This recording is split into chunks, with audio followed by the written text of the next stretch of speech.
Sur un moteur à cycle à 4 temps, seule la détente est un temps moteur. Ce temps moteur est provoqué par une élévation de pression due à la combustion. La combustion est une réaction entre un comburant et un carburant permettant de récupérer de l'énergie. Dans un moteur, le comburant utilisé est l'air ambiant. L'air est composé des gaz suivants: l'azote pour 79% et l'oxygène pour 20%. Le pourcentage restant est constitué de gaz rares.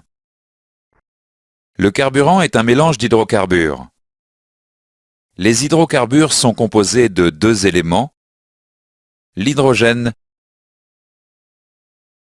et le carbone. L'indice de cétane est une caractéristique représentative de la qualité du carburant. Cet indice caractérise l'aptitude d'un carburant diesel à s'auto-enflammer.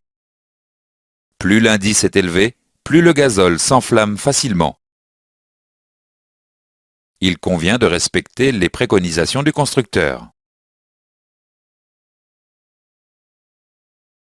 Par très grand froid, les carburants diesel peuvent se cristalliser partiellement.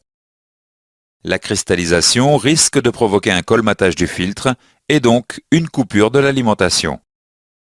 L'emploi d'additifs permet d'abaisser la température de cristallisation des carburants. Des systèmes de réchauffage de gazole peuvent être montés sur le boîtier filtre. Les carburants diesel contiennent du soufre. La teneur en soufre des carburants diesel est fonction de la qualité du pétrole brut et des additifs. Lors de la combustion dans le moteur, le soufre se transforme en anhydride sulfureux. La nocivité de ce gaz incite à la diminution de la teneur en soufre du gazole. Une faible teneur en soufre diminue également les émissions de particules. Les diesters sont des huiles d'origine végétale, colza, soja, tournesol et animale mélangées à du méthanol.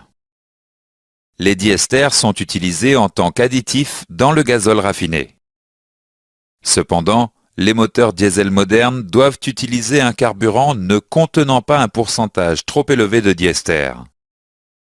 Les diesters améliorent le pouvoir lubrifiant du gazole.